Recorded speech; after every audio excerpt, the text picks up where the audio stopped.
Okay guys, we're back with another weekend video. I really think this will help some of you guys out, like I hope all my videos do. There are two topics for today that I really want to focus in on.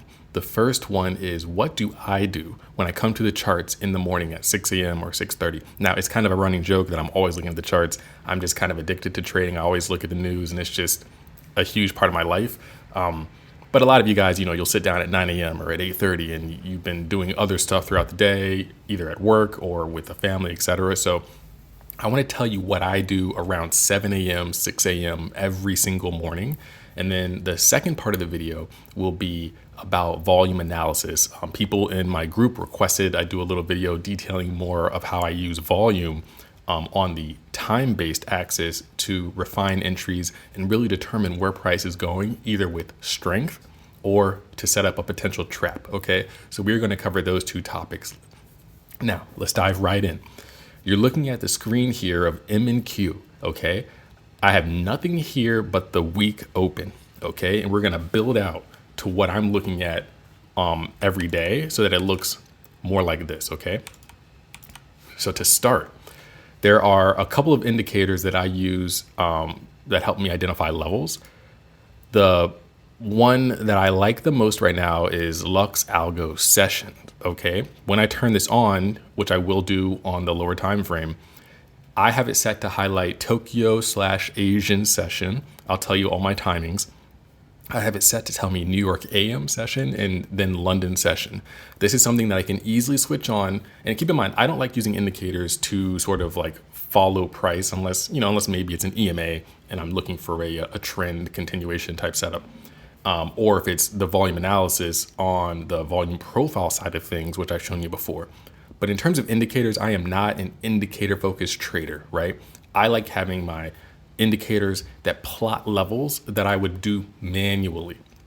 Okay, I'm not looking for indicators to tell me when to get into trades. So I like volume profile. I like my untapped fair value gap indicator that I made. I like this ICT higher time frame candles that just shows the candles that would be on different time frames. So nothing I use is sort of trailing price other than maybe an EMA. Okay, and then also a VWAP. So when I come to the chart, let's say it is around 7 a.m. I'm on the 1 hour chart. Now we're looking at bar replay here. We've got about the end of the 6 hour candle. I think I set it up for 6 o'clock right here in the morning. So we're going to talk about Friday for both the volume part of the video and the morning routine. Now you should have your week open always plotted throughout the entire week. Okay. The weekly candle is just like any other candle. It's going to have wicks. It's going to expand. It's going to have a wick on the top and bottom. Okay. So here is the week open for NQ. Now, the reason it's 24,435.75 is just because when the week opened up, you can see here on NQ, which is always more important, the week open is 24,435. So if you get a big discrepancy between M and Q and between NQ or between MES and ES, you always want to use ES. You always want to use NQ, okay? You never want to plot your levels based off of the micro contracts, okay? That is not where the big money is flowing. The big money is flowing into NQ and into ES. So when they're different, you use the big boy contracts, okay? So we start with week open. The very first thing that I'm doing, usually around probably like 6:10 p.m. or 6:20 p.m., regardless if I'm trading or not, is for the day. Now that we have week open way over here, for the day, I am plotting 6 p.m. Now you guys all need to have an easy way to plot 6 p.m. So if we're talking about Friday, we want to look at Thursday, 6 p.m. when the market's open. You got it right here. Boom. Put a line there, okay? You guys all need a way to go to your templates and I have 6 p.m. week open and I have 6 p.m. open. That's my first line to start a new day. Okay. Then I always double check. I got 1800. That's 6 p.m. Thursday. I'm good. Okay. Now, the next line that I'm always plotting is going to be New York midnight open. So obviously the market will have to stay open for 6 full hours before I get New York midnight open. These are the two most important lines, guys.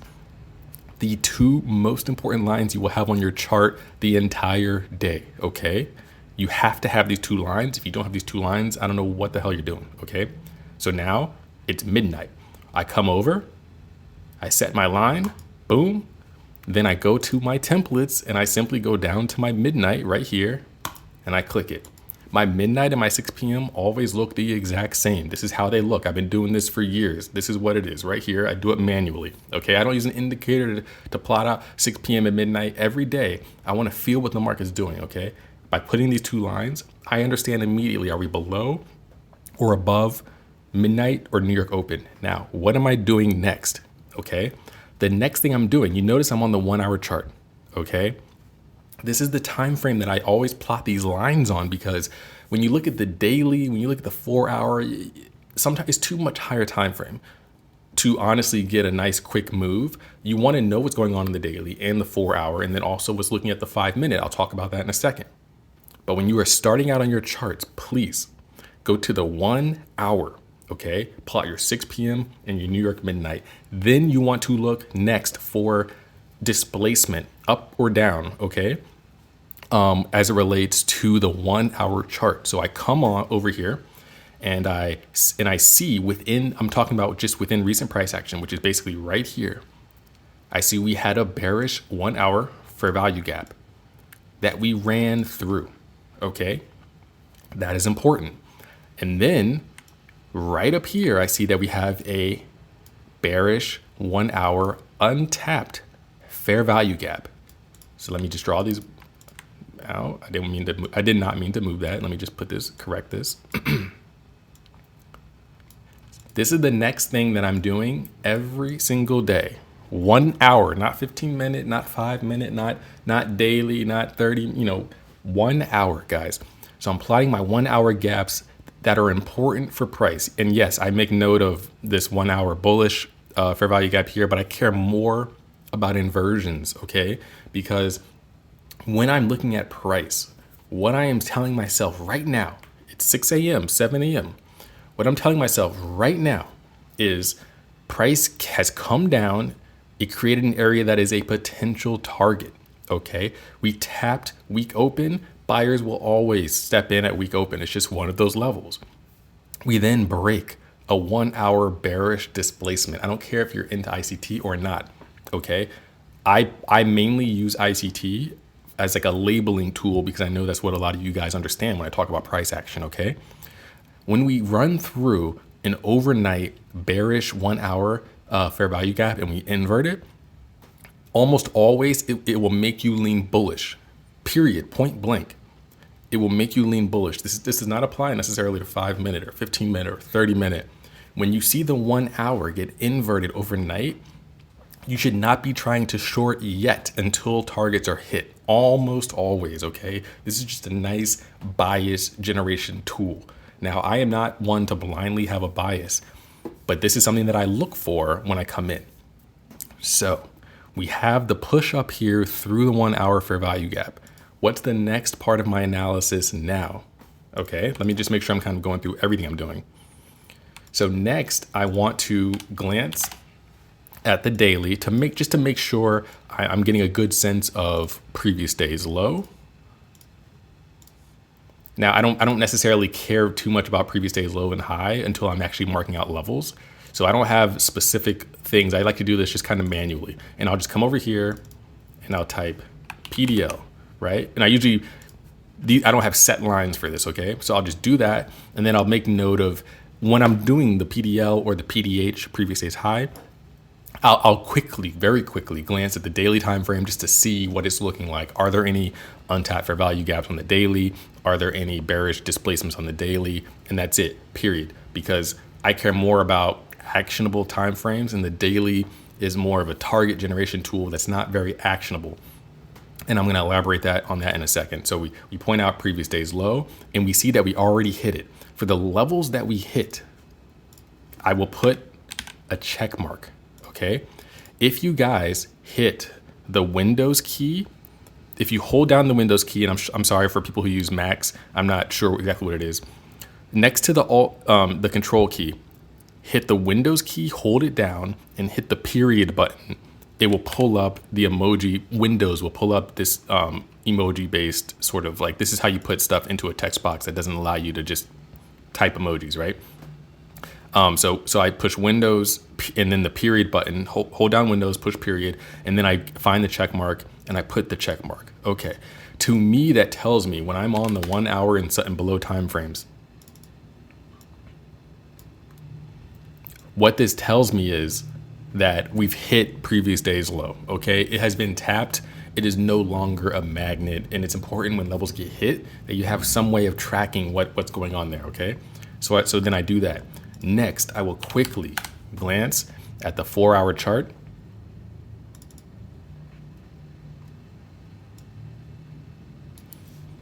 And I would just make note, guys. I'm just making note of the 4 hour and the daily. What is going on? Oh, okay. We came down and we hit this bearish candle here. Okay. We kind of come through and we've inverted this 4 hour bullish fair value gap. I don't see any untapped 4 hour gaps. We have been respecting this 4 hour gap, and that's it. Quickly. That took how long? 5 seconds. Quickly.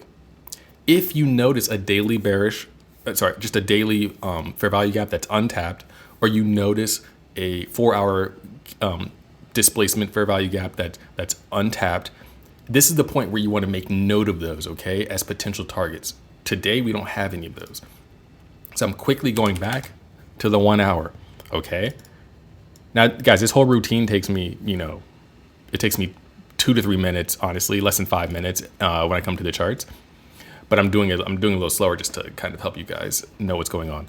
What am I doing next? Now, I'm not going to the 1 hour anymore. I'm dropping down to the 5 minute. I've got my levels. I got New York midnight, 6 p.m., previous day's low. I know there's nothing on the daily I care about, and I know there's nothing on the 4 hour I care about. I know the 1 hour has a good potential target. The 1 hour is showing good potential order flow by inverting the downward bearish for value gap. Now, I'm going to the 5 minute chart.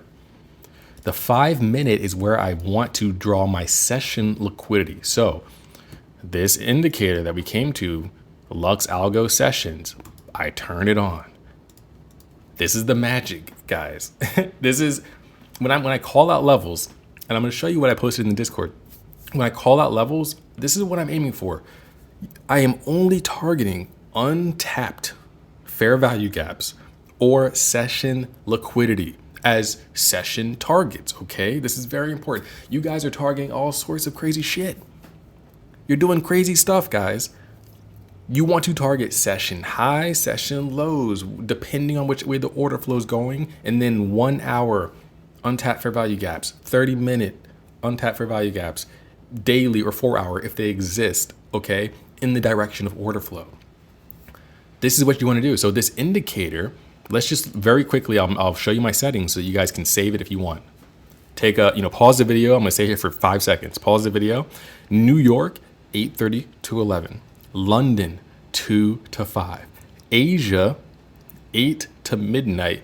And then Tokyo, 7 to 8. Okay, I included Tokyo because if 7 to 8 does, acts wild and makes a high, then a lot of times if that Asia 8 to midnight is mixed into a level that already has a high formed, then that is not the key level.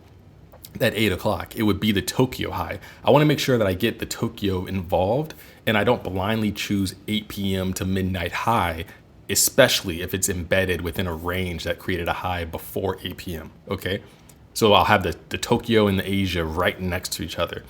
You'll see that right here. When you look right here, the gray box, Tokyo and then Asia. In this scenario, the Asia high is clean and it happens between 8 and midnight. So we have a clean Asia high. If the Tokyo had popped up a little bit higher and then came down and the Asia high was below the Tokyo high, then for me personally, I make note of the Asia high as a strong, Asia high, but I'm really targeting the Tokyo high when price is running. I don't expect it to magically reverse at the Asia high from 8 to 12. If the Tokyo high pops right above it, I'm going for that Tokyo high. That's why I have that there. But yes, the vast majority of times, the high or low for the Asia session will form during the 8 to 12, and we all know that that's Asia. Now, what am I doing next? I have my fair value gaps pointed out that are decent. This one's untapped, very good potential target. Now I am putting out more lines right here. Using the indicator, it's very easy. I do Asia high, and I just simply type here, Asia. Okay, pretty simple, guys. Now, my next level is New York AM high.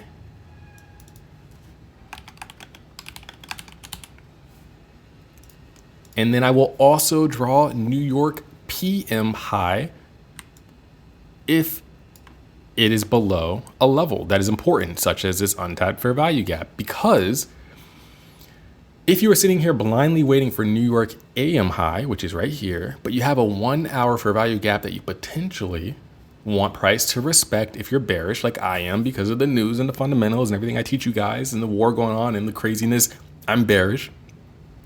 I am not necessarily sitting here being like, oh, price just absolutely has to hit New York AM high and blow through this 1 hour untapped fair value gap, because that doesn't necessarily make sense for price, okay? It can absolutely do that. But you want to know that if we want this 1 hour untapped fair value gap to hold, what are we going to call out? We're not going to call out New York AM high. We're going to call out New York PM high and the 1 hour untapped fair value gap. So that is, and then if we're pushing up, I'm less likely at the moment to put London, okay? But let's go on and draw out London low, because we all know that that can be an important level if price reverses.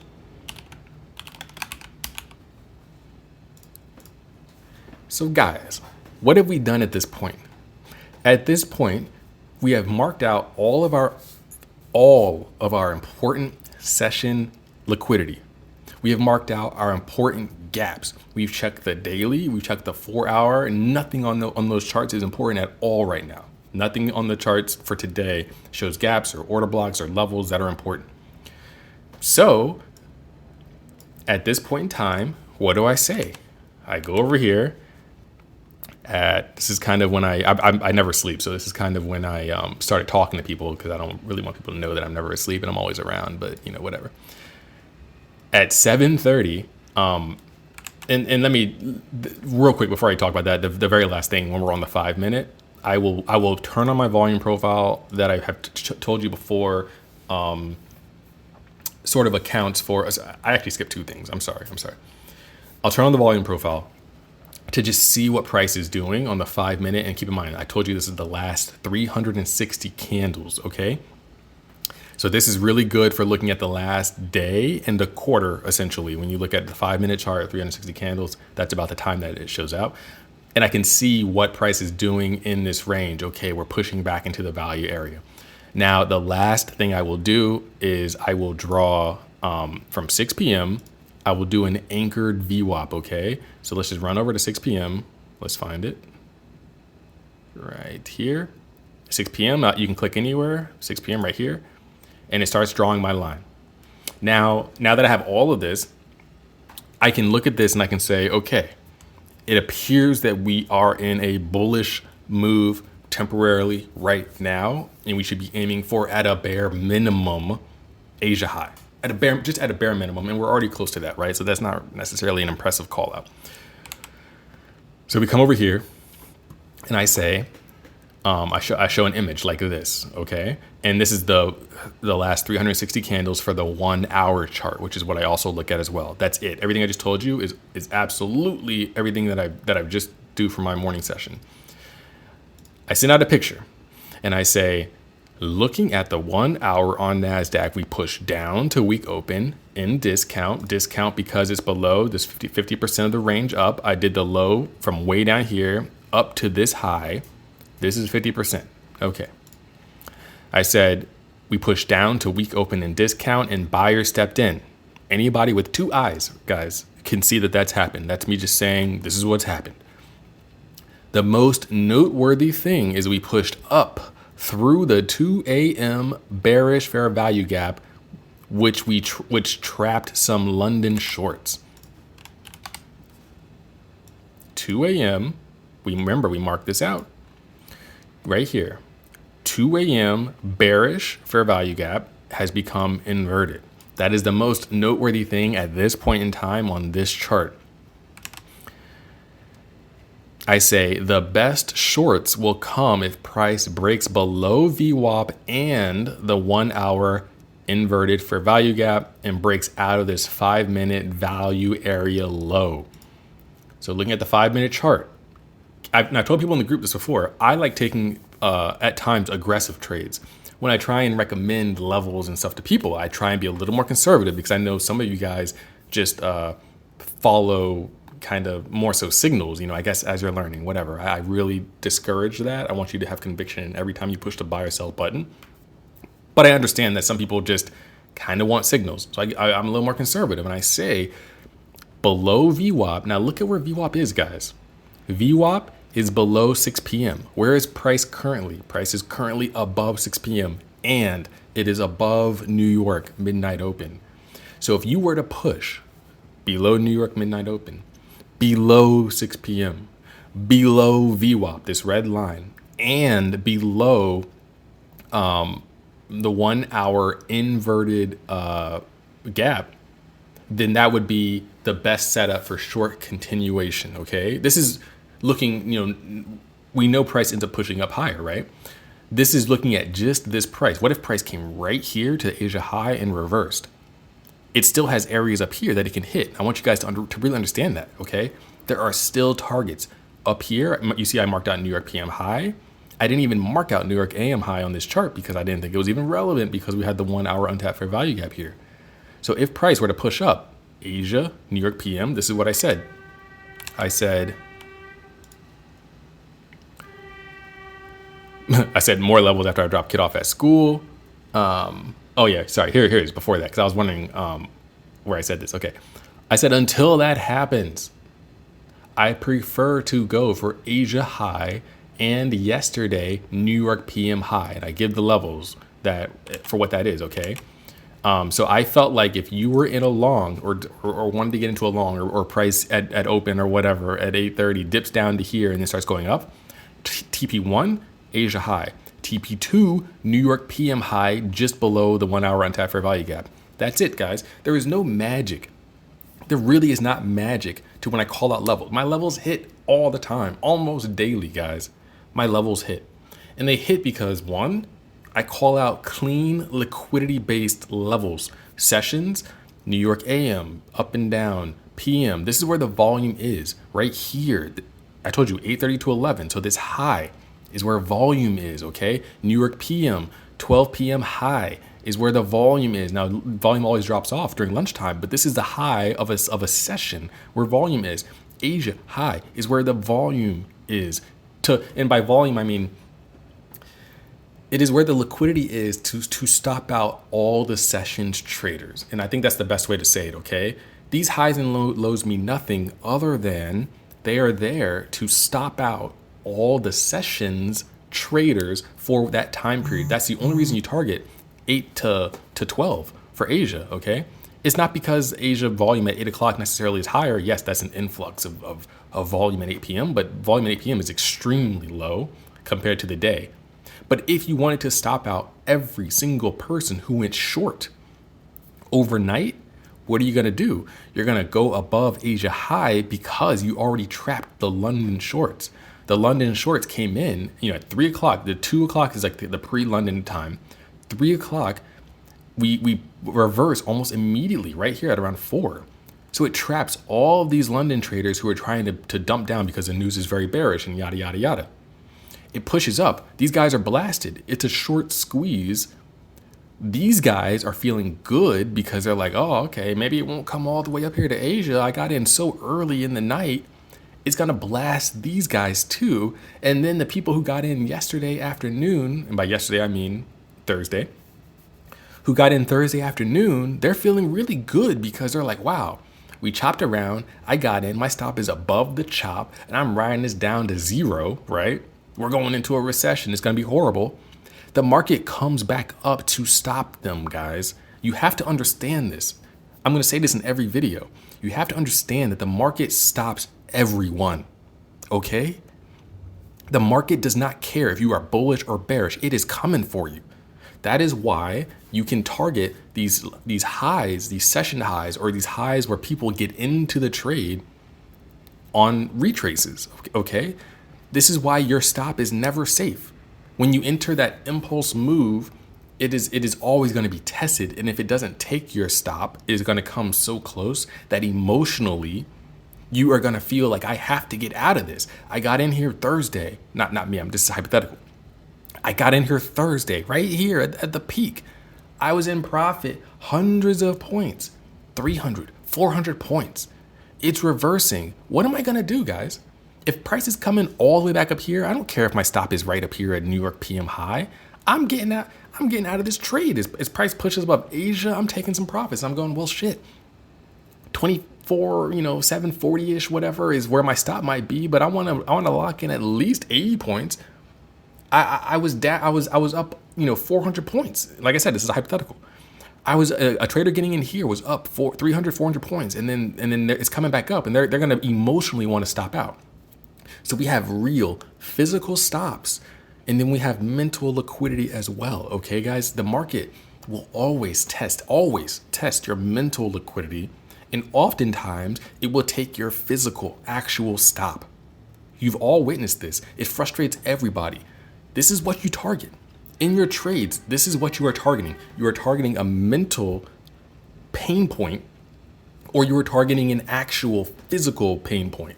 Now, when you have the 1 hour untapped fair value gap, and I'm going off a little tangent, but this is good sauce I'm giving you guys. The reason that this is a good mental stop above this nice technical stop for people, a technical pain point, right? And an emotional pain point is because fair value gaps, especially untapped fair value gaps, are where you get displacement, right? We all know this. This is what causes the gap. So if there's an influx of sellers causing that displacement, the market wants to test those sellers, okay? So it's important to know that when you are pushing back up, whether it's a 5-minute chart or a 1 hour chart, sellers somewhere are always being tested. Buyers somewhere are always being tested. It does not matter if you enter on a 15-second chart or if you enter on a daily chart or a 1 hour chart. You will be tested, and this is how you find your levels. The easiest way for you to sort of have a blanket guideline when you come to the charts is to mark these levels like I've done. It is the best way. Nobody will show you a better way to mark your levels. You pull up your indicator to quickly see New York AM, Asia, Tokyo, London. You see where the 1 hour untapped fair value gaps are.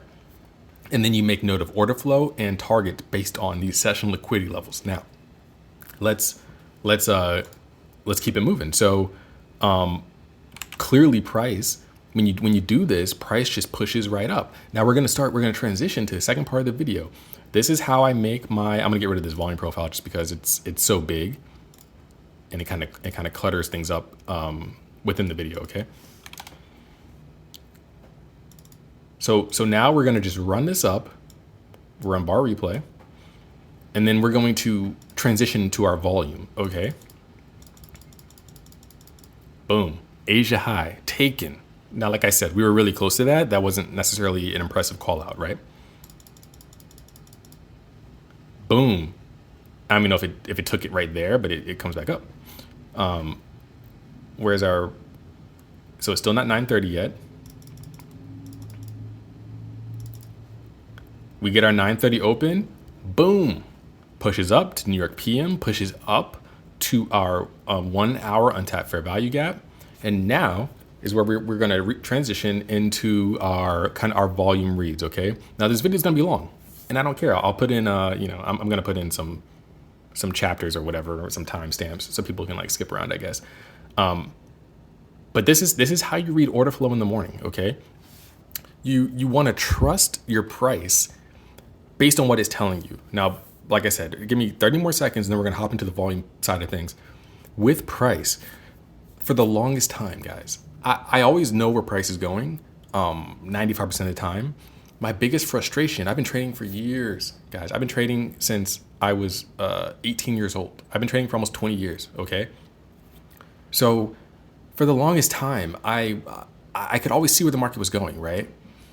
And I would be frustrated. Think about people who traded oil, okay? Right after the war started, oil spiked up, right? On open, it opened up high, and then it dropped back down. Everybody who was mashing the buy button Sunday at 6 p.m., They got absolutely demolished during that first retrace, and they were all confused and upset and whatever. And then oil went on the beautiful, just straight run to, the 120s and stuff. You need to understand that there's a lot of players in the market. I've talked about this before. It's not just directional traders, it's hedgers, right? It's people that need to trap you. It's people who don't care about direction at all, and they just want to lock in their profits from catching spreads and whatnot. Once you realize this, it helps you understand when you sit back and you go, who the hell could be buying up here? The market's bearish. Like, what are they doing? It could be manipulation. It could literally be hedging and people who don't care about if price goes up or down. You care. You're a day trader, or you are a short-term swing trader who's trying to buy low, sell high. Sell high, buy low.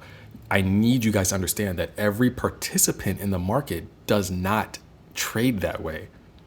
There are many participants in this market, in the futures market, who do not buy low and sell high. They buy whenever they need to hedge, and they sell whenever they need to hedge. Okay? They're locking in profits, and that's what they do. So there are people out there who will be buying in this run up knowing that price might want to dump down, and they don't care. That's not their model. That's not how they make money. Once you internalize that, you can start trusting price more. And that's what I'm getting at here, is that when I come down to the charts and I am bearish, and I posted out the other day, like if I'm bearish, I am not shorting this whole run up. I used to do that, guys. I used to come down and be like, okay, London came down. I'm going to short OTE. It wasn't called OTE back then. Let's just say you're going to short a retrace, right? Oh, London's coming down. I'm going to short VWAP. Okay, I'm going to short New York Midnight Open. Okay, now I'm going to short Asia. And you're shorting all the way up, not based on volume, not based on anything, and you're fighting the market because you think the fundamentals are bearish.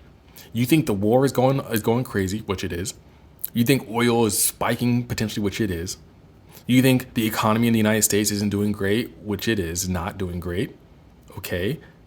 You think AI might be overblown and all that and not really useful right now to anybody. It's overblown and it's not useful. You have all these ideas in your head. You need to trust price in the moment of what price is showing you. And the way that we determine when price is ready to make a move is volume. And now let's hop right into our volume. Okay, guys. So I'm going to go over to my Quantower 30-second. Personally, I'm on the 30-second chart a lot for entries, 1 minute, 30-second. And when I am doing volume reads, I am specifically talking about volume on the time axis, okay? X-axis down here. We're not talking about volume profile right now, strictly down here. When I'm down here doing volume, I like, first of all, there's some guidelines, okay? I want to give credit to Anna Culling about her book. I recommended this publicly numerous times, called Volume Price Analysis. If you guys go on Audible, if you guys go to a bookstore, there are countless books. If you guys go on YouTube, there are countless tutorials about how to analyze volume, okay? Most of them are good because volume analysis is not that hard. It just takes a little bit of practice, okay, guys? I highly encourage you to just go on YouTube, browse some videos. I highly, highly encourage you to buy the book, Volume Price Analysis. It costs, you can get it for like $3. I'm not affiliated with that at all. It's just a really good book, okay? If you are not using volume, you are trading blind. Many ICT traders are trading blind. They're looking for breakers. They're looking for order blocks. They're looking for reversals at day highs, day lows, session highs, session lows, fair value gaps. They know these levels that are important, but they don't know how to actually get into these trades when they matter, because what they are looking for is a change in the state of delivery, a candle through a close, okay? The way you determine with higher probability, nothing is 100%, but the way you determine with higher probability if your change in state of delivery is actually going to play out appropriately is with volume. It is impossible. Let me just say this very clearly. The stock market, there's dark pools and there's ways for them to hide volume until later. It is impossible with futures for them to hide their volume. What they can do is spread out their volume. Now, these big funds, retail traders do not move the market at all, okay? I want you to understand this very clearly. When it comes to futures, retail has zero impact on this market. One single big fund trading 5,000 contracts, 10,000 contracts, they're the ones who pop through levels, okay? You buying your one mini, it has zero impact on this market, okay? So when you are looking at this, what you want to know is that these big funds, they can, and the big players, right? The market makers, the hedgers, the funds, people who are trading size, they use programs to drip their orders in, to try and make their orders a little more difficult to see and kind of create a fog of war with trading. So what that looks like is if you have somebody who's absorbing at a level, they might spread their orders out over the entire zone, okay? So that they're selling, let's just say price is coming up to whatever, right? They're selling a little bit. They're selling a little bit more, selling a little bit more, selling a little bit more. So there's no one single candle at times that is going to be a massive 5,000 contract order. That's just simply not how they do it. The fills will be bad with that. So there's ways that they can try and hide their volume, but when you add it all together, all the players, there's clear signs. Now, when it comes to volume, I'm going to try and make this just as detailed as possible. I don't care if this video is long. For the people who actually care, they're going to learn a lot. When it comes to volume, okay, guys, there are 4 types of volume and 4 types of people in the market.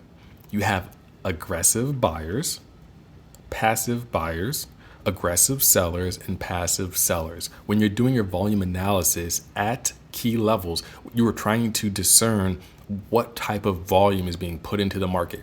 You do not need order flow for this in terms of the actual footprint charts and things like that.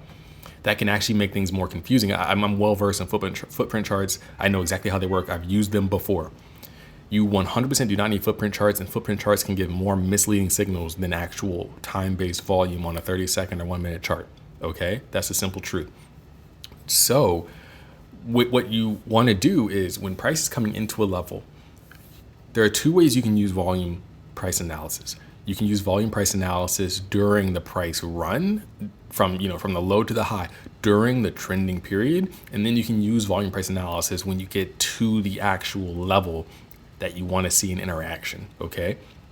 Now, when price goes into a level, the best way for you to understand that you should not be buying, keep in mind, I'm not talking about the 6 steps. I'm not talking about any type of entry pattern. Okay. We're talking about strictly volume. So forget everything you know for a second and understand that the 6 steps is built off of smart entries as it relates to trends to get in from a level and to avoid the trap phase. When it comes to volume, you can get better entries potentially earlier simply based off the reads. So to elaborate more and to get more specific, when price is on the move, this red box here is our 1 hour untapped fair value gap. Okay, we're on a 30-second chart. This yellow line here is our New York PM high. So as we're pushing up, we have our 930 open here. When the market opens, I don't necessarily always mark out 930 because 930 it's not really an important level in the sense that 6 p.m. in New York midnight open are very hard walls to break through. 930 obviously is like a important point. You can see it reacting right here. It's an important point, but it's just as important as, like, let's just say 10 a.m. or it's just as important as any sort of hour or influx of volume can be. So I don't go crazy marking out 930 every day. I actually rarely mark it out. So we open at 930, we come down. Okay, we are pushing up. We wanted to see the market push up. We are pushing up, and our first clue here as to where can we get, and let me slow down a little bit.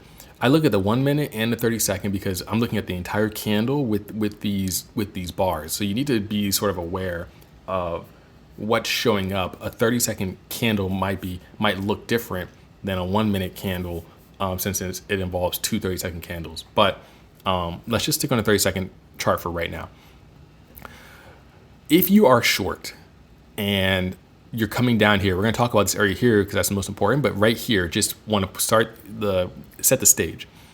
This candle right here, I'm just going to draw a little arrow, and I'll move the arrow around as I'm talking about specific candles.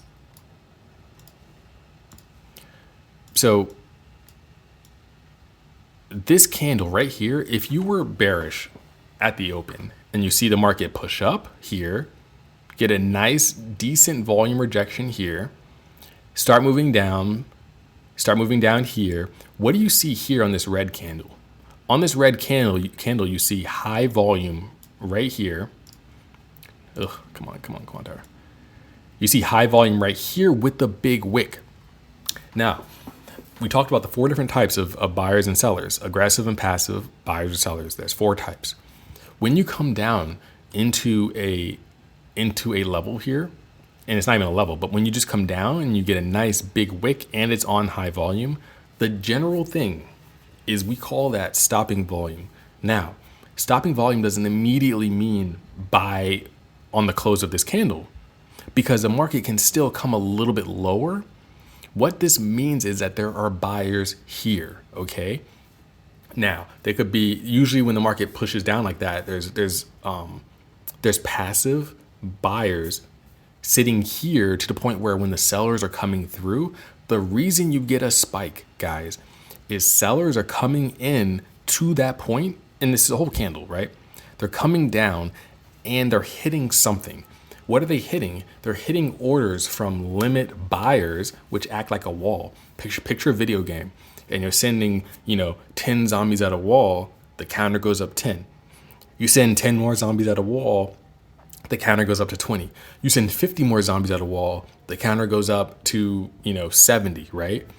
The wall might break a little bit and there's another little wall right behind it. You send 100 more zombies at the wall and now the counter is up to 170, and then a few buyers come in. All that volume hitting a wall, which is your limit buyers, and then a little buyer volume coming in creates this, which indicates support, okay? By itself, it is just a signal, guys. We're not at some major key level right here. As I'm looking at it, maybe we were somewhere on this other chart, but when I'm looking here, we're not at some major level that I care about. It could be a sweep down, below all this, right? We know there's liquidity below this, okay? So you're coming down into these traders. Now, let's talk about where you see the aggressive buyers step in. Aggressive buyers step in when after you see stopping volume and maybe the price bleeds down a little bit lower. As price bleeds lower after our stopping volume, which is this candle, you ideally want to see less. What does less mean? Less is relative, okay? Relative to the surrounding candles. Now I need to make a quick tangent. Like I said, I'm trying to be very thorough here. So I'm trying to be a little bit more long-winded. At different times of the day, you have different levels of volume. Before 9:30, no matter, you can do volume price analysis all the time. When you are comparing your candles to the relative candles, you need to always be aware of what happens before the market and then what happens after 9:30. So it's harder to do 1 hour, 4 hour volume price analysis because you're going to have a bunch of 1 hour and 4 hour candles that happen overnight. So it's harder to compare the candles and see, okay, was that low volume or was that just overnight? It's easier to do volume price analysis on the full day because then all you have to do is worry about holidays, where holidays are obviously going to have lower volume, so you can kind of disregard those, or you can just make mental note that I'm not going to use this as a relative candle to compare to because it's just a different type of session. So I love doing volume price analysis on the 30-second and the 1 minute and things below the 5 minute because you're not confused by bigger candles that include different types of volume, okay? So this is a very good example here of before 9:30, volume is low. I can do volume price analysis if I get rid of these other candles here. I mean, this big one kind of from the news keeps everything low. But if you didn't have a big spike here, all of these candles would then soon become big candles, and then you could do your comparisons throughout the pre-market, okay? Once you get the 930, you need to be aware of what's going on from 930 and beyond, okay? So we come down, we hit stopping volume, we hit some type of buyers here. The first clue that price does not want to go lower is the stopping volume. The better signal to potentially get long to target these upper levels that we were talking about is right here where the arrow's pointing, because you are getting aggressive buyers coming in. That's what is happening right here. Price only moves. You need to internalize this. Price does not move from limit orders. There's never been a limit order in the world that's moved price, okay? Price only moves when you have buyers hitting the bid, or when you have buyers hitting the offer, or you have sellers hitting the bid, okay? And so the bid, you have the bid and the ask, right? We all know about this. I hope you guys know about this. When a buyer market buys, they hit the ask, okay? The bid and the ask. The ask is always higher. And then you have that little spread that's captured by market makers, okay? Buyers hit the ask. That's a market order that lifts price, okay? Sellers will hit the bid. That's what the buyers are willing to get rid of their stuff for. So if I'm a seller and a buyer is saying, okay, the ask is $6, and let's just say the buyers are willing to buy at $5. If I'm a seller and I want to get out of a position quick, I say, oh, the buyers want $5. Okay, cool. I'm going to hit the market order, and I'm going to go straight down, jump the gap, and I'm going to offload my position to the buyers, knowing that they're sitting there ready to buy. Limit orders at $5, okay? That is how price moves, okay? When price moves really fast on low volume, potentially indicating traps, it's because the book thins out. And it could guys, this is all relative, okay? The book is always relatively thick, but it can thin out over a short period of time, so that relatively you might see a spike in the candles.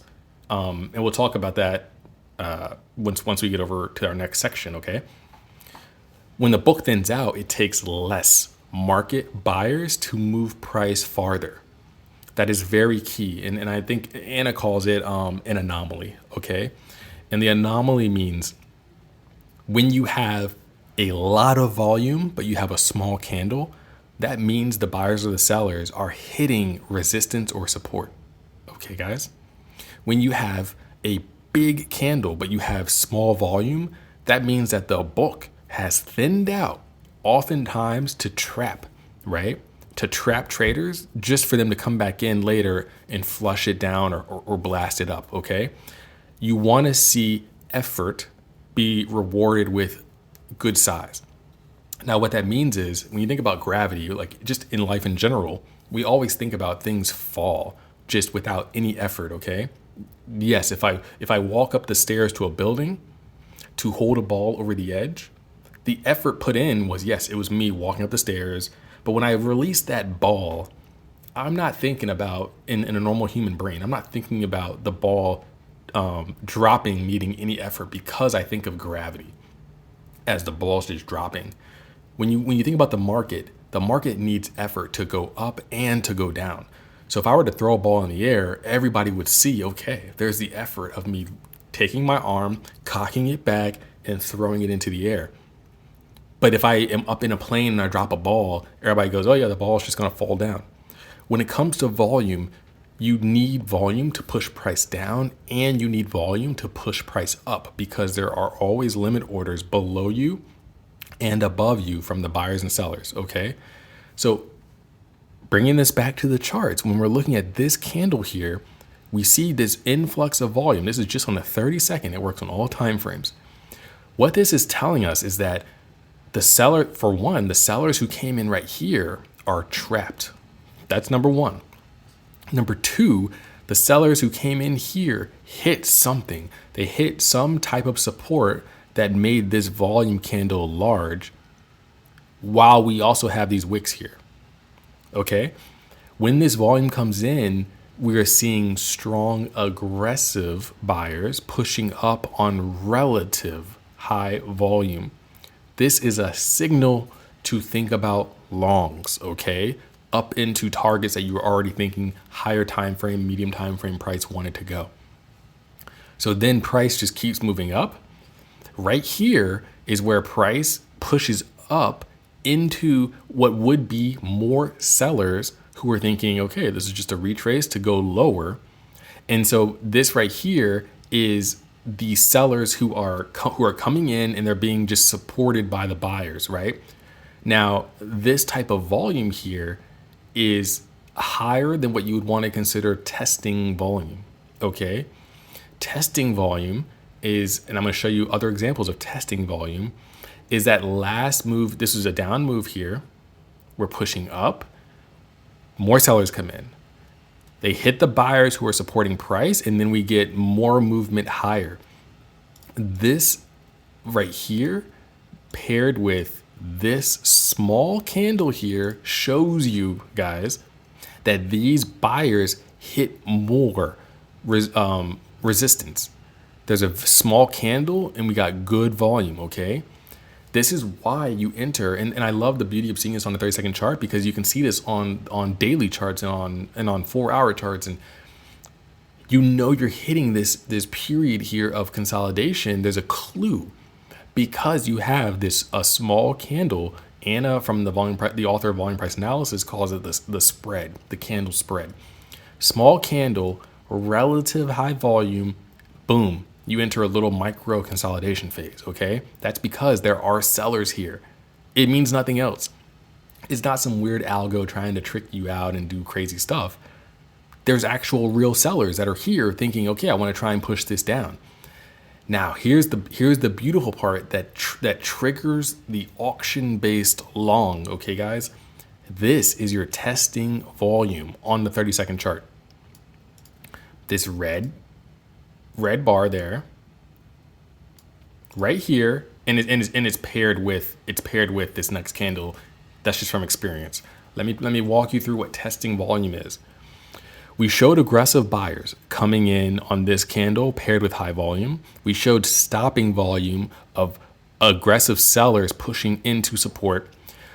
We saw how right here we had aggressive buyers hitting resistance. Now, right here on this little red candle coming down on reduced volume, guys, if price wanted to tank back off, you would see stronger sellers coming in. But right here, we call it testing volume because you had buyers pushing up, fighting, and the sellers are exhausted. That's it. The sellers are exhausted, so when they get a chance to push back down, they can't do it. It is that simple, guys. It is not magic. This is like, once you guys start seeing this, I've been looking at volume for so long. Once you guys start seeing this, you'll understand that is why you get the nice, really good push right after this. After testing volume is when the algos and the people who know about volume and everybody, they jump in. People wait for that testing volume because being first buyer, it's cool, but it's not great. Because right here, they could have flushed back down. There's real sellers right here on this candle. You can tell there's real sellers here. You don't know if the buyers are going to continue to be strong enough. When the sellers are exhausted, which you see here on reduced volume, look at this volume here, then look at this volume here, look at this volume here pushing into sellers. When the sellers get a chance to push down on testing volume, they're too weak. This next candle, you see how it opens here and it dips down just a little bit? That's more sellers trying to come in and they're extremely weak right here. And then they start lifting the book, okay? Said another way, the sellers that were here got tapped out. Sellers that were here got tapped out. The buyers took a break and said, okay, let's see if you want to push down. And the sellers pushed down on lower volume and they couldn't go anywhere. When the sellers push down on lower volume and can't go anywhere, that's a sign that there just simply aren't sellers still there in a way that wants to send price lower. After that testing volume is accomplished here and at the start of this candle, then you get the more aggressive move higher, okay? And this higher move here is what fuels your run up into these levels. Now, let's look at the levels when we get up here. How do we know that we can get into a trade and it has a chance of success? If I come to the market like I was on this day, and like I said, this video is going to be long, guys. You guys just got to deal with it. I hope this is good for some of you guys. As I come into this level, I am bearish. I am looking for shorts. What am I saying to people?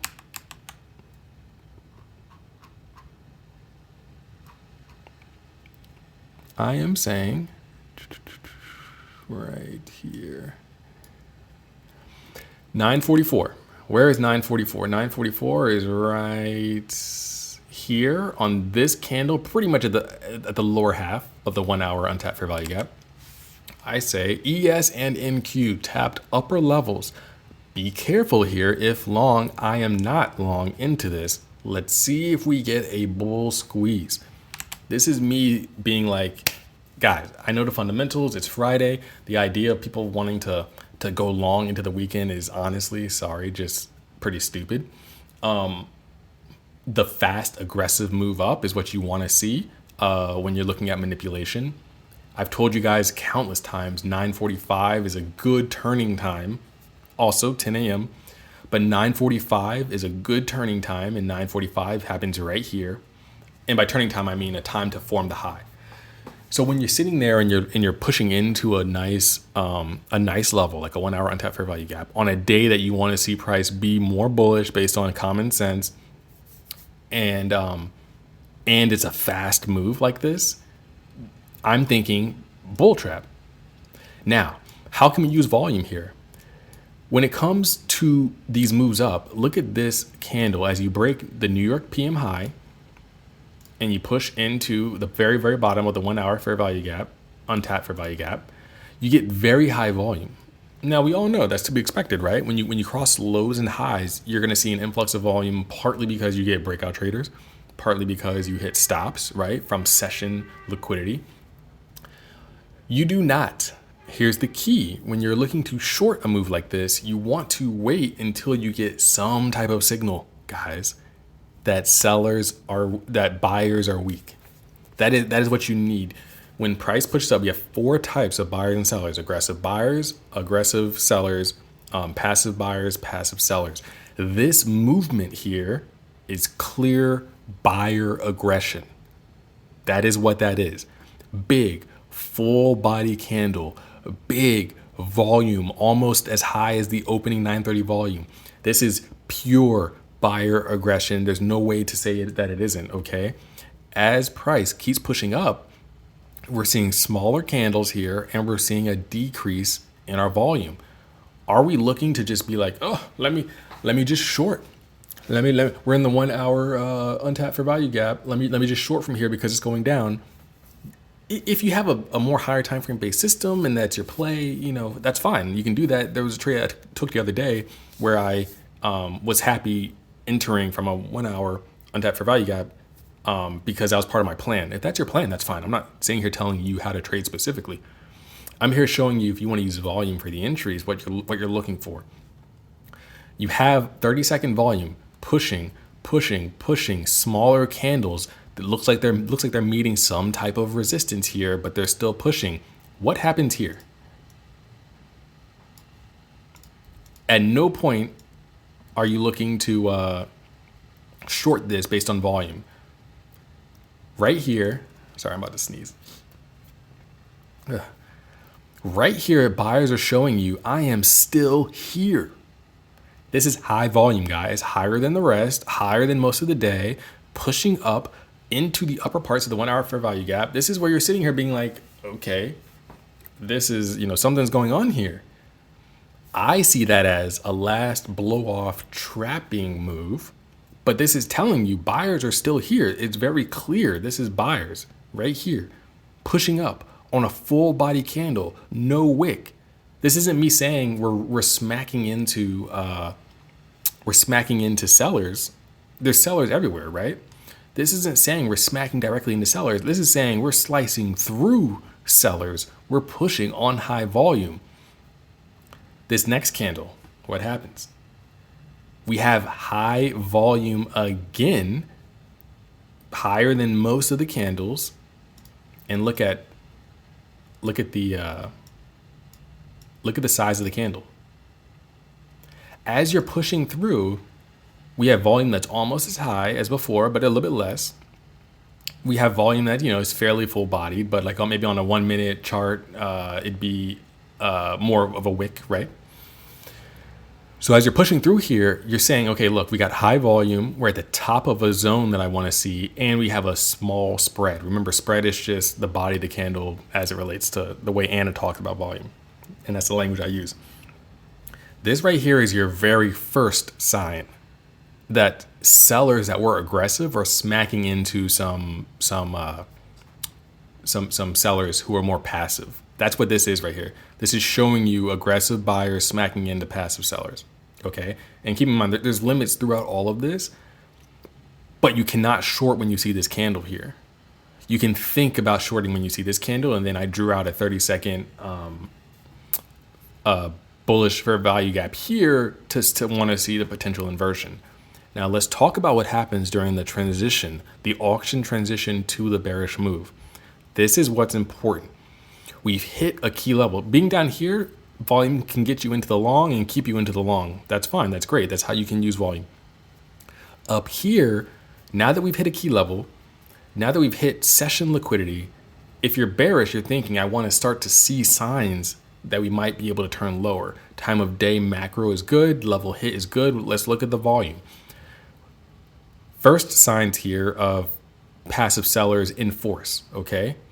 This candle right here, this red one, is good volume, not the highest of the day, but relatively, it is good volume that is pushing down. But what happens, guys? We got a wick here, okay? This wick, what it means, and I want to just be very clear about this. This wick, what it means from the way I view price, from the way a lot of people who are good with volume view price. You have sellers stepping in here, aggressive sellers, but there's still buyers present. A lot of times you guys ignore these wicks, and you might blindly jump in when it's clear that the move isn't ready to turn yet, okay? When you see this type of wick, it needs to give you pause because you're thinking, okay, we've got some sellers coming in as you might expect at this type of level. But on the 30-second chart, there's buyers that are here still on this high volume. This wick is too much for you to be ready for the move, okay? These buyers that were right here on the 30-second, these aggressive buyers are still here. That's what this is telling you. High volume with the wick on the bottom. You need to be cautious. The shorts aren't ready yet.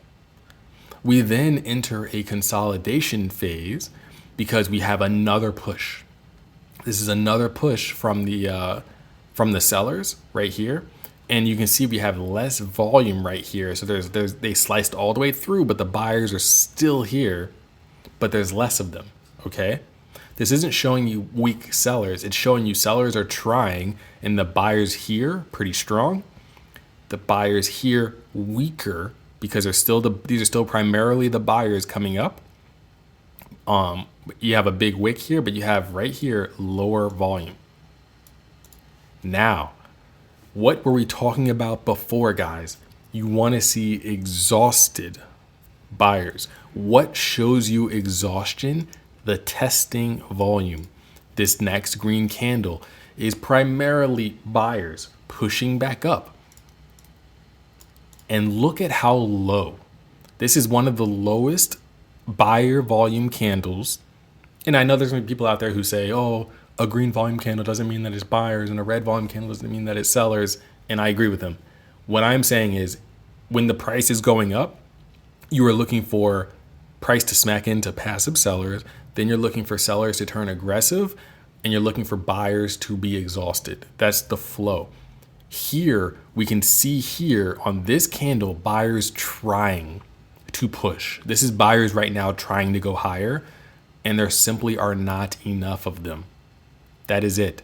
There are not enough. This isn't some candle that has really high volume and a small spread showing showing passive sellers being smacked into by aggressive buyers. This is showing that the sellers are chilling. They're chilling right here with their limit orders. These are primarily the buyers pushing, and it is weak. This is testing volume. Immediately, just like what you see here, immediately you get your price run down. Do you guys see this? I mean, like, I know you guys can't respond to me as I'm talking about it, but this is how you trade volume, guys. This is exactly the same thing that happened here. Right here, you had your testing volume. You had your testing volume between this candle and this candle. And look at how you had your lower volume here and then also your lower volume here. This is like a combo testing volume. And then you get the explosion. Right here, you've got your testing volume on very low buyer volume after a nice big, almost 200-point price run. Then boom, you get your flush. You get your flush down through your 30-second inverted bullish for value gap. And then what happens? You come down and you smack into a mitigation level. You smack into the New York PM high. Naturally, guys, more buyers come in. If you were thinking about a 6-step process here, there's two ways you could look at this. One could be on the shorter time frame. You've got your sweep, and then you've got your reaction, correction, displacement, and then retracement into displacement high. Some of you are smart and you would say, okay, well, this wick's right above that high, and yeah, it does. If you zoom out just a little bit more, this whole thing right here would be your reaction. This right here would be your correction. This right here would be your displacement down, and then this would be your retracement before the continuation, okay? So you have two setups here that can be 6-step setups, even when you're looking at volume, okay? And keep in mind, with the 6 steps, I said you can have 3 stops, 3 placement for your stops. It could be at the high or at the low. It could be at the correction high or low, and then it could be at the origination of displacement high or low. In this scenario, we wick just above the origination of displacement on the 30-second, but respect the original high, okay? So if you had your stop placed right here, then you would have got stopped out by a tick or two. But if you had your stop right at the high for a major turn, which is what I would do if I was trading a 30-second chart, you would have been fine. But then if you were trading the slightly bigger move, you would have had the move higher, it comes down, and then you push up for the correction, and then you get your displacement down. This type of retracement here doesn't even come close to the origination of displacement on this move, which is right around here, okay? It pushes up into the fair value gap, and then it's gone. So back to volume, okay? When you come in, let me drink some coffee, hold up. Okay, guys, we're still going. I hope you're still with me. When you come down into this mitigation level, okay, New York PM high, you're going to always see more buyers naturally, okay? How are we looking at volume here? We're going to stay on the 30-second chart. But when you come down right here, we see high volume right here, and we're looking at this candle right there. What this tells you is price now is pushed. We had our testing volume. Buyers are exhausted in this little stretch here. Comes down. We push into high volume with what I would want to consider to be a point of support. Okay, you got this candle that with a much higher volume than the surrounding candles, but it's not much bigger. Keep in mind, with volume, everything is relative to the candles, almost in the immediate vicinity. Okay, so we're coming down. Volume is decreasing from this candle. And the kind of look, I'm not going to keep moving these arrows around because I hate clicking on them. From this candle here, we got down moves, volume is decreasing, and then boom, it pops. It pops here because you're hitting a pocket of buyers, okay? Price tried to push, and it couldn't push through this level. That's why you get a pop. If you had a pop here with good breaking volume, it would look something like this, okay? Where you had high volume, high closure, you're blasting down through a level, a little retracement to go lower. This shows you that buyers are here And we know that this is still early in the move and you're hitting a mitigation level and you might expect buyers to step in. So what happens now as you push higher, okay? Our sellers, they get exhausted right around here. Keep in mind, we come down, we try and push up. Sellers are still here, but not as strong right there, because you see that wick on top. Sellers are still here, but the volume drops off. They're not as strong. Buyers come in, not a ton. We had the passive buyers. The aggressive buyers come in, but they're still cautious, okay? It's not a ton. Then we get a little test right here of, okay, is this going to be, are the sellers going to just flush it down even more? Small candle here, very, very small volume, maybe one of the lowest we've seen yet, of sellers being like, you know what, let's go reload, okay? So after this, then you get confident buyers coming back. Look at this candle. This higher volume with this push here. This is the dance. It's kind of beautiful to see, because you get buyers and sellers that are unsure. When you're in that testing period, the volume kind of dies down. People sit back. They go, let's see what this auction wants to do. And as soon as you see here, okay, these sellers aren't able to push down more, almost immediately you get a nice little push of buyers, because they're like, okay, we're going higher. Now, as you push up, our first sign of, oh no, sellers are still here, is this wick. We get decent, I'd say above average or about average volume on this candle, where the buyers are pushing and they're smacking into our sellers again, who are fighting. Okay, that's what this candle shows you with that big wick on higher volume. Now you get this push up here where the buyers are saying, no, we are serious here. We reloaded at New York PM high. We're about to blast through through the upper level. Okay. If you weren't at a key level, this would have broke through. I want to be clear about that. That's the importance of doing volume price analysis around key levels, okay? If you weren't at a key level, there wouldn't have been enough sellers here to stop price from breaking through. But when the sellers are still here, right here, you get more buyers saying, nah, you're not going to just flush down on us like that. We actually want to go up more. And we get rising volume over 2 candles. And it looks nice right here on a full body candle with decent volume. And then it immediately smacks into what, guys? You know what it is. A wall of passive sellers. High volume right here, full bodied. And then right here, small candle, wick on the top. It smacks into it on high volume, increasing volume. This right here, this candle right here, is your biggest clue that we are about to flush, okay? Right here is the volume. Right here is this, because we already saw sellers come in here. We already saw that happen. We see buyers attempting and trying and wanting to push. We see a lot of buyers come in here and just get smacked in the face. This is where you're saying, if you didn't get in over here, this looks like it's going to drop. Now, when does price normally make that move? We've seen it twice already, right here and right here. It makes that move after testing volume. Buyers strong right here. Buyer strong right here. Buyer strong meeting strong resistance right here. Then we enter a micro consolidation. The exact same thing that happened here. The exact same thing that happened here. It's happening again right here. Buyers attempt right here to push higher. Green candle. Low volume. They're weak. Buyers are getting exhausted. I hope you can see this. It is plain as day. Sellers come in, but they're cautious. They're just like, okay, we're still here. Sellers are still here, but the buyers are weak.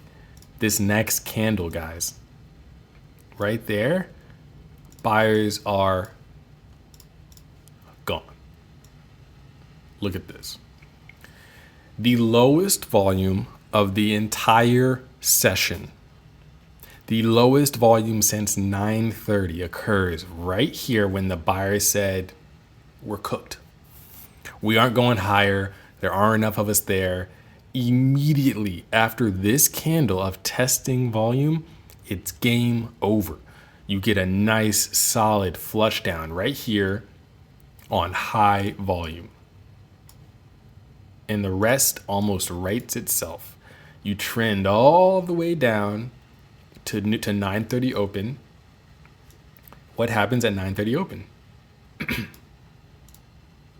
At 9:30 open, you get another level of buyers coming in saying, okay, price just wanted to drop down back to OTE, back to discount. Buyers were originally right here pushing up. Aggressive buyers were originally right here pushing up. They're going to come back.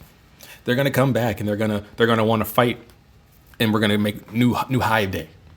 Now, what keeps you from wanting to tackle this and go for a new high of day? We look at everything in trading, okay, guys? We look at the narrative. We look at the time of day. We look at the level that we hit. We look at the targets that we already pointed out. So let's walk through those. The level that we hit. Sorry, let's start with the narrative. The narrative is it's Friday. The war is going crazy. Iran is not backing down. Planes are blowing up, falling out the sky. The Strait of Hormuz is literally shut down. Okay? Who in their right mind is going to be risk on equities going into the weekend? Nobody would ever be risk on equities going into the weekend.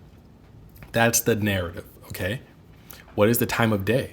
Time of day is 9:30 pushes up, 9:45 we got a turn. We are now in that 10 o'clock hour, okay? 10 o'clock hour leads to 10 o'clock potential expansion, okay? That's the time of day. What level did we hit? Looking at our major levels, we had New York PM high and we had the 1 hour untapped fair value gap.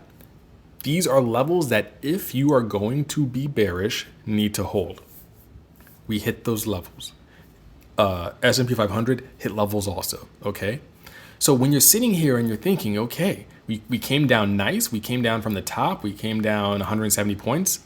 This is the trade that I took on, hold on, let me.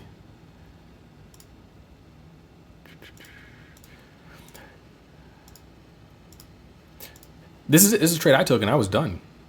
I was done, guys. Like we were talking all day about going down to London and whatnot, and I wanted to go down to the new lows of the 9:30 session, but I was already happy because I mean I took this trade down, 110 points. Like I don't need more than that when I'm copy trading accounts and doing all this. Like on a Friday, that's my move, and you can see where I got in. I got in on this push down after our testing volume, yada yada yada. So. And I got out right around here. So let me walk you through this volume. And then I'm going to show you what I was saying to the group over here, telling them that these were just more trapped buyers to go lower. Okay. We walked through this in real time in the group. So price comes down here. Everything is pointing to more lows, to more bearish action. Okay. So we come down to 9:30 and you can expect buyers to step back in here just because, guys, it's a key time level. 10 a.m. is a key time level. That's why you expect more sellers to come in here. New York midnight open, 6 p.m. These are just time-based levels, okay? So we come down, and what do you see when you're in a short like I am? I was happy to get out here just because I knew this retrace was coming, and I just didn't care to sit in it. I didn't want them to come all the way back up potentially to here and then drop down. It just wasn't worth it to me, okay? And I had stuff to do. I knew a retrace was coming because we were coming down into this 9:30 level, but looking at the volume, you're chopping around, volume's dying out here. We come down here, we hit this level, and we get strong candle down on high-ish relative volume, and then we get an immediate sort of like push back up here with a weakening of sellers here. This is your clue. You'll notice that the key theme between all these examples is the fact that you see a small-bodied candle that can look kind of like a doji on low volume at turning points is kind of a key signal of testing volume. All right. So we're looking at where is it? Yeah. This volume right here, relatively low compared to just the day in general. We're pushing down. Buyers have shown that they want to try and push up. Sellers are trying to push back down. Remember, the testing volume comes from the direction that you're traveling. It's important for you guys to know this, okay? When I am traveling up in an uptrend, the testing volume will come from the side that is weak, okay? So it's like when you're up here and you're traveling up, you want to see buyers be weak. When you're traveling down, you want to see sellers be weak as a form of test volume, okay? And when the sellers get exhausted here, that's when you get that push up. We've seen this now 4 times, okay? Right here, test volume, acceleration. Right here, test volume, acceleration. Right here, test volume, acceleration.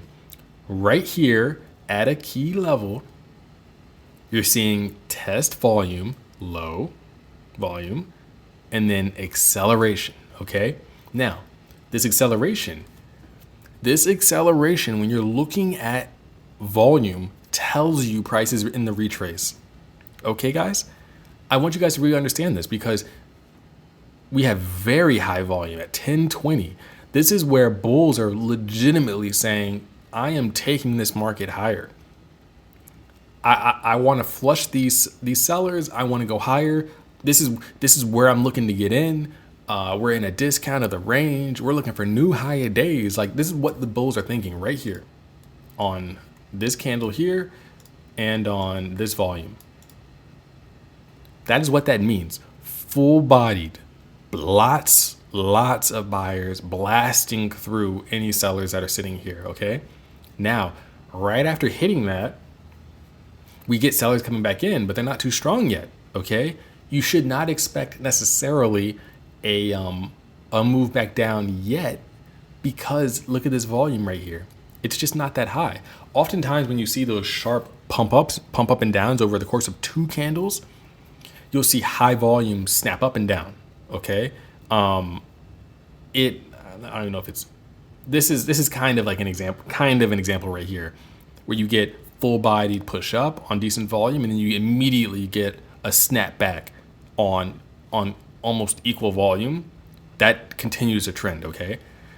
So when you get a strong push up full-bodied and you get a move down like this, but then the volume is just lower, what does that lead to? It leads to a period of indecision, okay? Right in here. Now, we're going to hop over to the Discord and I'm going to talk about what time this was all around, like 10:23. Okay. Let's see what I said. So right around this time right here at 10:35, which is right here. 10:35 right here. I said, let's do some, because I was doing other things and stuff, right? So I was just saying like, oh, let's do some volume reads like in real time. Okay. And I started pointing stuff out. So I said 1020 buyers stepped in and price gravitated up. Price is currently trapping these buyers. Why? Because guys, we are higher time frame narrative and move lower. We already trapped a lot of these people that are up here have already been trapped. They're trapped now. So the idea is we want to go lower. So I say note the 1034.30 candle right next to the large red candle I just pointed out. We point out this red candle on high volume. So I'm going to walk through this in more detail because I think this can be a little bit better for you if we talk about it like candle by candle. We signaled that people wanted to be trapped. How do we know that? Okay, we got the push up here. We're in the consolidation. In this consolidation, we can clearly see that price is wicking on the bottom. Okay, wick. A good sign of buyers supporting price is when you get moves like this, where you see you have to always trust these wicks. Wicks are not misleading you. When you get this volume rejection here, and then you get a nice try and break through here, and you can see this second red candle right here. This type of rejection shows you that the sellers aren't ready yet. It shows you that the buyers are still strong. Okay? You don't try and enter here and say, okay, cool, it's going to just do a minor retrace and dump down when you see all these wicks, because it's not ready yet, and that's indicated simply by this volume. Price then moves up on lower volume, and we get this push right here. This push right here lets you know price definitely isn't ready.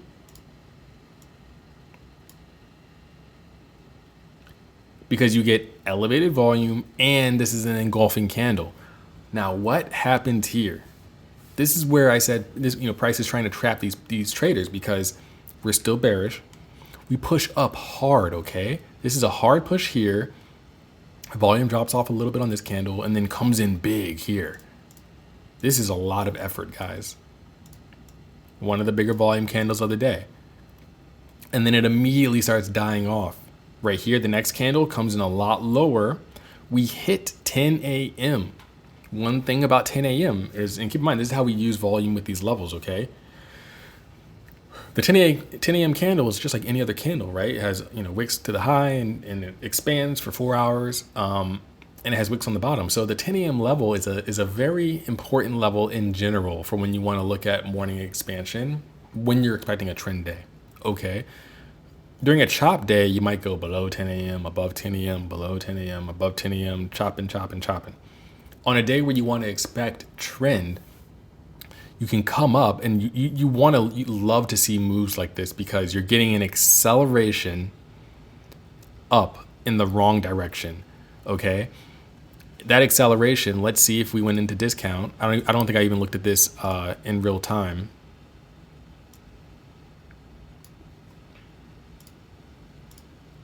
Yeah, so we pushed up just into premium of this down leg. Just into premium, just into 10 a.m. open. Looking at the volume drops off here. And then sellers try and come in here, and then we get buyers trying to push back up here, and the volume is just microscopic. Microscopic, guys, right here. On this up push, keep in mind, when the price is going up, you want to see buyers get exhausted. When price is going down, you want to see sellers get exhausted in order to indicate a better reversal, right?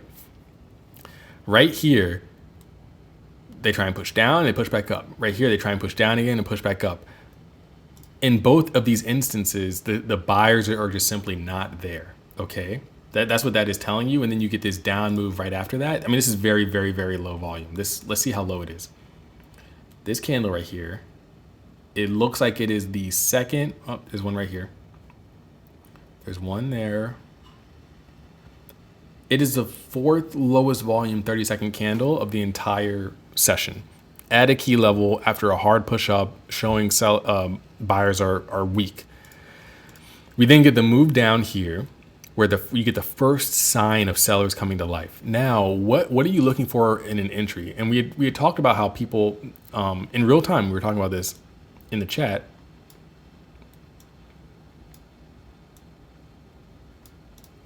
We have a 30-second bullish for value gap, similar to this entry here. You get the run up. This mentally traps traders into thinking about longs, right? This takes stops from shorts all through the bottom half of the move.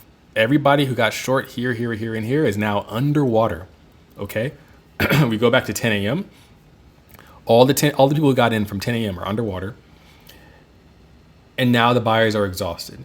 Sellers come in right here on okay volume, nothing amazing. And they start pushing down, trying to break through this 30-second bullish for value gap. We get more sellers trying to come in here. They're still cautious. Keep in mind, how do we know they're cautious? Because we get a small candle, but relatively full-bodied, and the volume is low. So we have sellers, low volume, average volume, and then low volume. And then we get, after they start pushing through, we get a higher volume candle right here. So up here, buyers are exhausted up here. Sellers start to come in, but they are cautious. Once they start to try and push through here, they get more aggressive. Why are they getting more aggressive? They're getting more aggressive because they're thinking, okay, we might actually be turning here. Keep in mind, there's programs, there's humans, there's thousands and thousands and thousands and thousands of traders. I don't know how many traders there are. There are countless traders. Traders feel good when you break through levels like this. They start to feel like, okay, now we might be turning. What happens right here?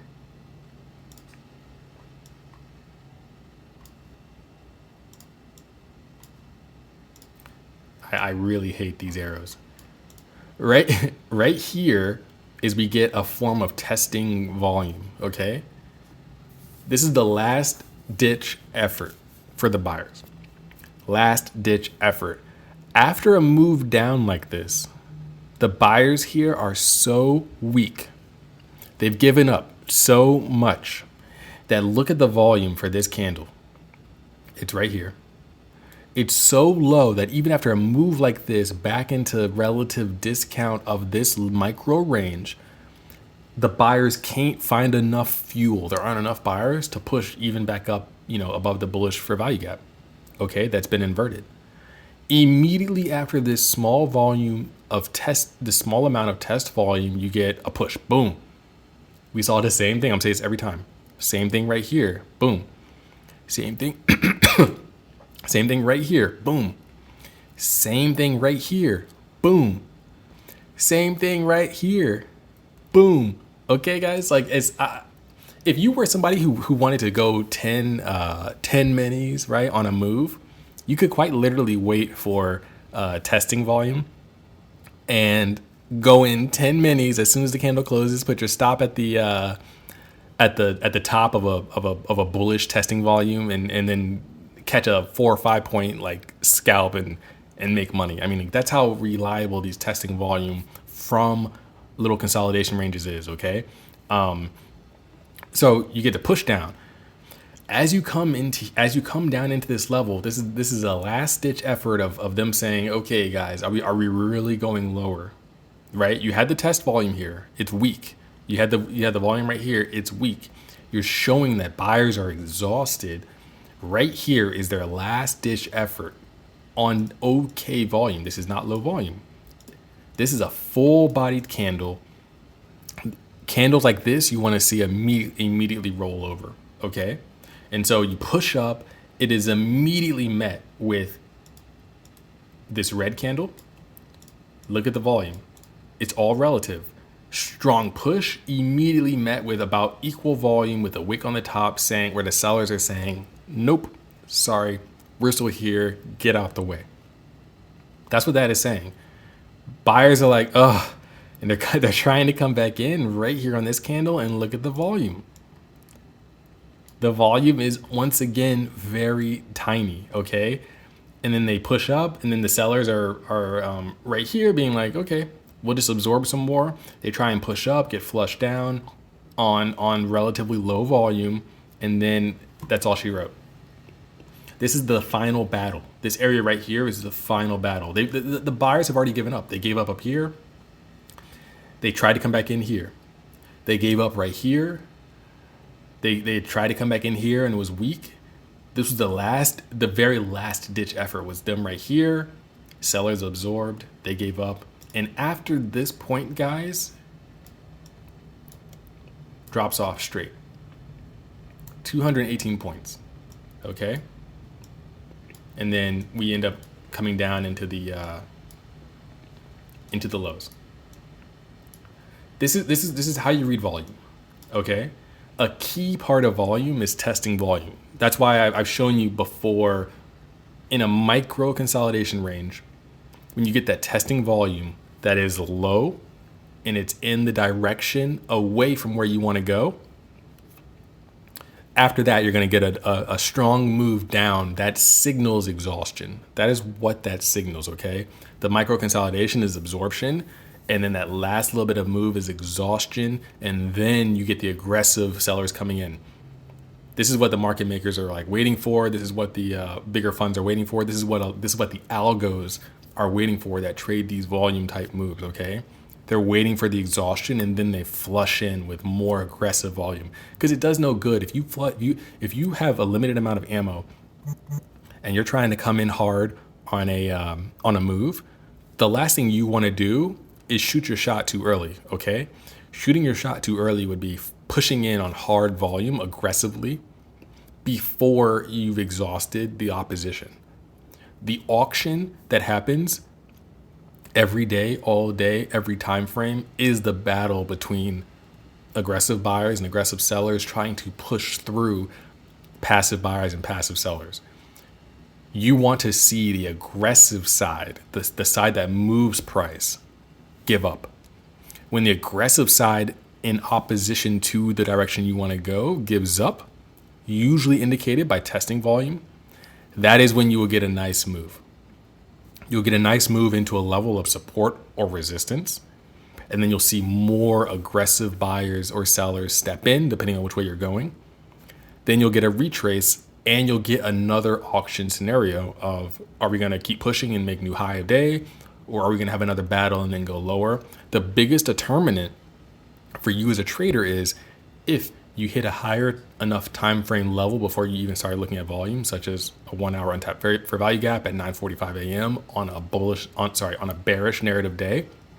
You can expect these levels to hold and for sellers to defend in the auction, to absorb and defend, and for buyers to not be as strong as if this was a bullish day and we came back down, and for whatever reason buyers wanted to be bullish, then they would have done all this and they would have pushed up and broken higher through these sellers, because you would have simply had more buyers.